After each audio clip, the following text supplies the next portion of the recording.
Hey everybody, this is Chris with Overclockers Club. I'm back again with another camera. This time we've got one from D-Link. This is the DCS-8600LH. It's a very cool 1080p outdoor Wi-Fi camera. So let's open the box and see what's inside.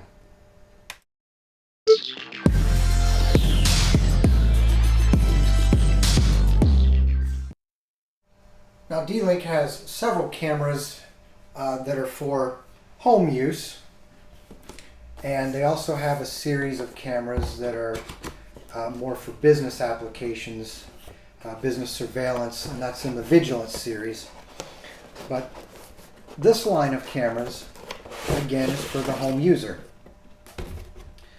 So inside the box, we've got a quick start guide, some more information here. Got tips and performance for setting it up, and then a helpline in case you have any problems. There's a nice hardware bag with quite a variety of anchors and anchor points for securing cables. Here's the actual camera with a fairly long USB cable. Looks like some sort of a spherical mount. The ones I've seen like this are magnetized, so that one may be. And then we have a power adapter here, again with a fairly long cable. And it looks like a mounting base for like a quick connect, quick disconnect. Now, in case anyone is wondering, I measured the cables here, and the cable coming off of the camera is just under 10 feet long, about 9.5.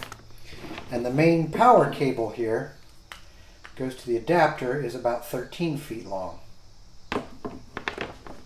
Now, the first thing you do with almost all of these smart cameras these days is you want to put the app on your phone. It's the first thing they'll usually tell you to do.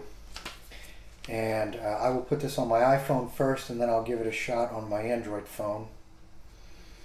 But usually you put the app on there, you plug the camera in, and then you have to make a connection to the camera to tell it what Wi-Fi network you're going to be on. There's some usually some code you scan in there, QR code, and that usually goes ahead and does the final setup on the app. So we'll give that a shot here.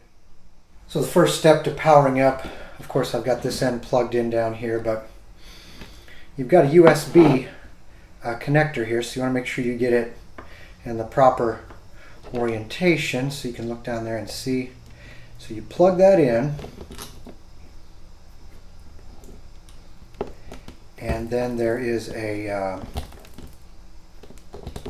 make sure I got that in there right. There we go.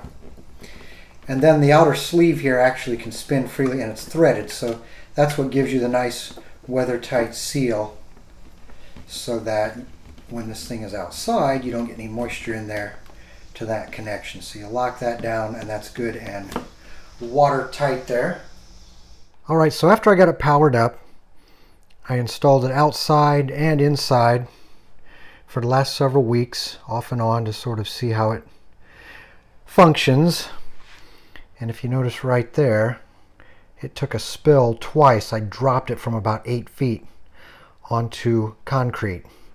And despite the impact mark there, I was afraid I'd killed it both times, and it, it clearly can take a beating. I don't recommend dropping it. Make sure it's secure, but seems to be pretty robust. So I've used it in a variety of conditions, variety of weather conditions, daylight, night. And I'm really impressed with the functionality of this camera. And what I'm even more impressed with is the app and all of the things that you can do with it. So I installed the app on my iPhone and also an Android phone and sort of compared the two, and they both function about the same, even though the look might be a little different between the two. But what I really like is how fluid this is once you get used to it. And the first thing I want to direct you towards is something that I really like about this, because as you're trying to learn all of the features and the functionality, instead of going back and forth to a web page or a user manual trying to figure it out, you've got something here really nice. It's the tutorial, and when you hit that, it opens up a series of instructions here. So if you want to learn, you can read through it, and it even has little video examples. So modifying account settings. There you go. To change your account settings, tap the settings icon at the bottom of the screen. So this is really nice. I've got to say, I have yet to see another camera or system that is so well laid out, especially with the information here. If this camera did nothing else, I would buy it just because of the online tutorials there, the included right there on the phone app tutorials. I like that. So again, here on the Android phone, you can walk through all of these settings. So for example, cloud recording, you can learn about that.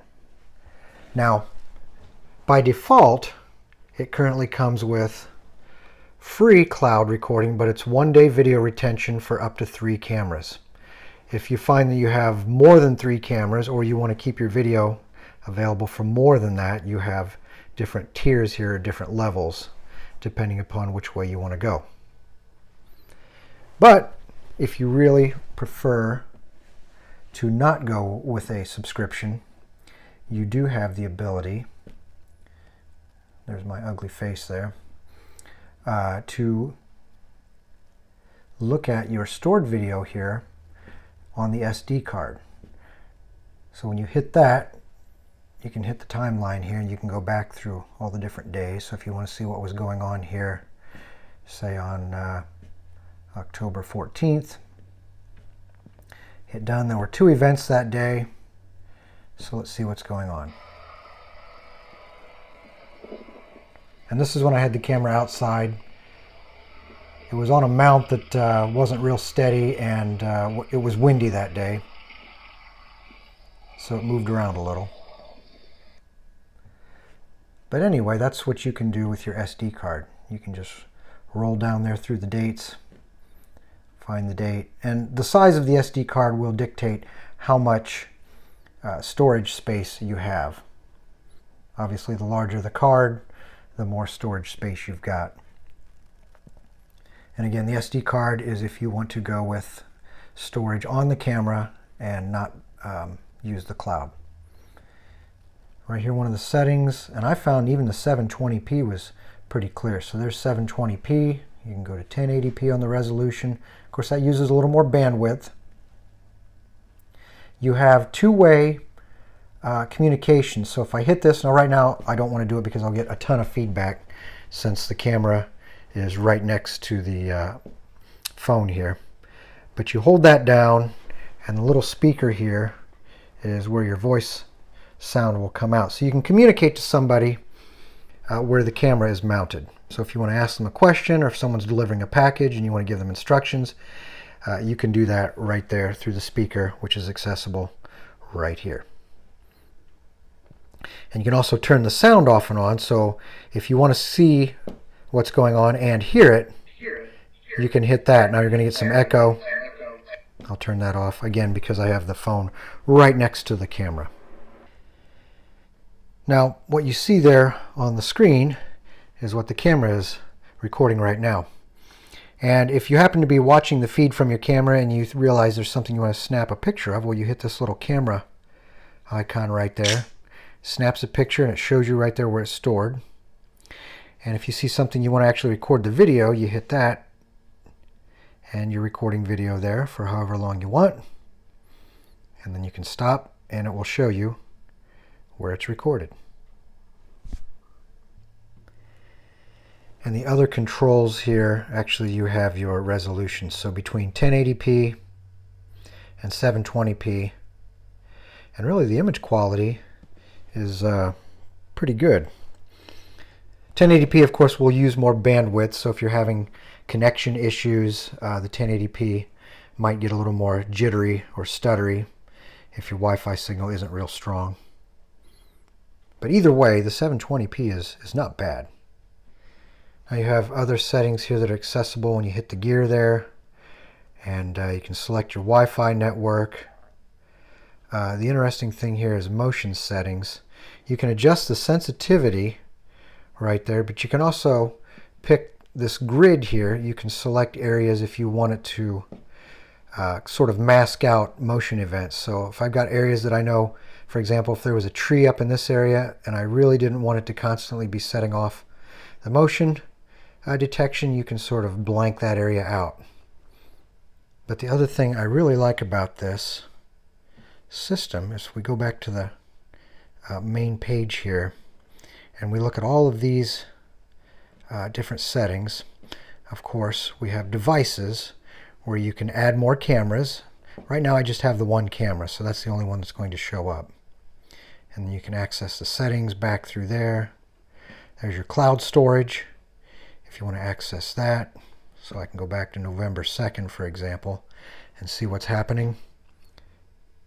And there I had the camera on the workbench. I was just walking by, triggered it.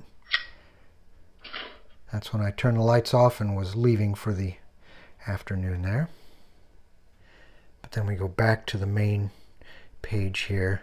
You have other devices that you can add into this system and control, which is really nice. Again, I don't have a plug, but if I did, I would be able to access it there. There are also sensors that you can access. There's a hub. If you have that, you can get into all that from your main page here. One tap, these are sort of like macros where you can set up if you want something to happen, a series of events in home mode as compared to wake up mode, which I don't have set up there. There's bedtime. So bedtime, for example, you might want to not have any push notices sent to you. You don't want your phone going off all the time. So when you go into bedtime mode, it just sort of can shut things down or quiet them down overnight. And you can get in there and customize all of those different modes. Here's a panic mode. You can set that up. Now if you want to look at all of the motion events over time, the alarms that you've been sent, you can hit that. Now we can walk down through here and you can see each time there was a motion event that triggered the camera. Now here today I've been moving around in front of this camera quite a bit, so there will be a ton of motion events. But if we go to another day,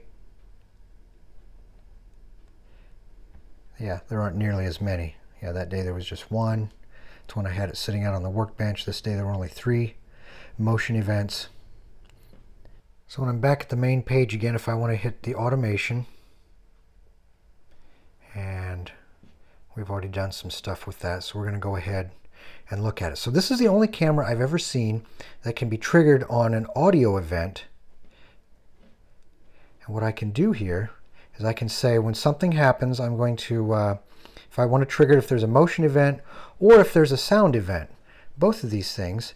And the sound event is nice because I can adjust how sensitive it is. So if something really soft happens, it doesn't have to be very loud. It'll trigger it, somebody opening a door, somebody's walking into a room or talking. Or I can make it very high, so something very loud will have to happen before it'll trigger it. Somebody really has to slam a door, or there has to be a siren or breaking glass.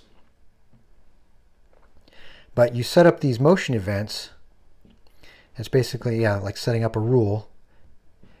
And what will happen is when these events happen, you can trigger other things to happen with the other devices in the system. So you can turn lights on when there's an event. You can get notices. So that's a really neat feature that this camera and this entire D-Link system has, the My D-Link. So overall, I have to say this My D-Link app here is probably one of the smoothest, most well-rounded apps I think I've ever seen. The developers really and quite clearly have spent a lot of time making this very intuitive. So next, I'm going to attach a series of clips from daytime and nighttime to give you a feel of the video quality. It's been 3 weeks since the Oregon District shootings in Dayton, Ohio. And right now, as you can see there, thousands are gathering at a benefit concert organized by longtime Ohio resident and comedian Dave Chappelle. The list of celebrities on the performance list, it includes Stevie Wonder and Kanye West, and that's just for starters. The tickets are free, but organizers are hoping that people will be generous with donations, the proceeds benefiting the families and survivors.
So that was just a quick compilation of some of the videos I pulled down off the camera, some daytime and nighttime, so you get an idea of the video quality.